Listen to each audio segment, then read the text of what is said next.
வேதாகமத்தில் தாவீது அபிமெலேக்குக்கு முன் வேஷம் மாறினவனாய் போய் அங்கே நின்னாங்க. ஆனால் நம்ம இன்னைக்கு தேவனை ஆராதிக்கும் போது நம்ம சுய வேஷத்தில், அதாவது எனக்கு இது தேவை ஏசப்பா, ஆடம்பரமான வாழ்க்கை, அநேக தேவைகள் இருக்குது, அந்த தேவைகளோடு ஒரு உலக பிரகாரமான போர்வைக்குள்ளே போர்த்தப்பட்ட ஒரு ஆராதனையை ஆராதிக்கிறோமா? இல்லை ஏசப்பா, எனக்கு நீங்கள் என்ன திட்டம் வச்சுருக்கீங்க, என்னை குறித்து நீங்கள் என்ன நோக்கம் வச்சுருக்கீங்க, நீங்கள் எதற்காக என் தாயின் கருவில் உருவாகும் முன்னே என்னை பேர் சொல்லி அழைச்சிங்க, என்னை எதுக்கு அன்னதினமும் உம்முடைய ரட்சிப்பின் பாதையில் நீங்கள் நடத்துனீங்க, என்னை எதுக்கு மீட்டிங்க அப்படின்னு நம்ம கேட்குறோமா? இல்லை கேட்குறது இல்லாமல் அவங்க சொன்னக்கப்புறமும் நம்ம அதை மீறி நடக்கிறோமா? அழகா நம்ம அநேக பாடல்கள் பாடியிருப்போம். ஆனால் தாவீதை போல நடனமாடி அப்பாவை ஸ்தோத்தரிப்பேன், எக்காலத்தோடும் கைத்தாளத்தோடும் அப்பாவை ஸ்தோத்தரிப்பேன். இன்னைக்கெல்லாம் சபைகளில் ஆராதனை குறைந்து விட்டது. ஆராதிக்கிறோம், ஆனால் முழு மனதோட, முழு ஆத்மத்தோட, முழு பலத்தோட கிடையாது. 10 நிமிடத்திற்கு மேலாக, அது 16 வயது குழந்தையா இருந்தாலும் சரி, 6 வயது குழந்தையா இருந்தாலும் சரி, அவங்களால கவனம் செலுத்த முடியல.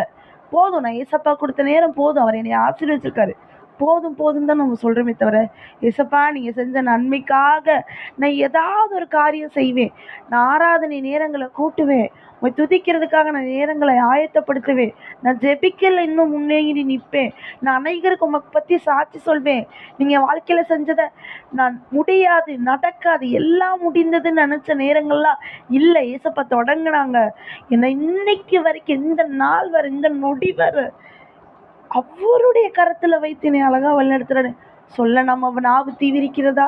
ஆனால் அடுத்தவங்களை புறங்குறவும், அடுத்தவங்களை திட்டவும், அடுத்தவங்களுக்கு விரோதமான பொய் சாட்சி சொல்லவும், அடுத்தவரை குற்றப்படுத்தவும் நம்ம நாவு எவ்வளோ வேகமாக வருகிறது.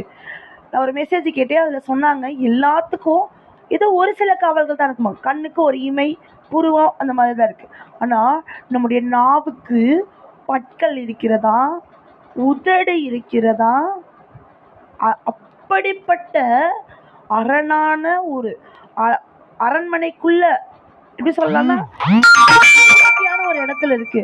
ஆனா நம்மளுடைய நாவு தான் நம்ம கண்ட்ரோலே இல்லாம அடுத்தவங்களுடைய மனதை புண்படுத்துகிறது. அநேகர் நீங்க ஸ்கூல் படிச்சிருந்தீங்கன்னா கேள்விப்படுவீங்க, தீயினால் சுட்ட புண் உள்ளாறு மாறாதே, நாவினால் சுட்டவடு. வேதாகமத்துல கொடுத்துருக்கு, உன்னுடைய கண்ணில் இருக்கிற தூசியை நீ எடுக்காம எப்படி உன் சகோதரனுடைய கண்ணில் இருக்க தூசியை நீ சொல்லுவ? உன்கிட்டயே நீ உண்மையான அன்புல இல்லையே, நீ உன்கிட்டயே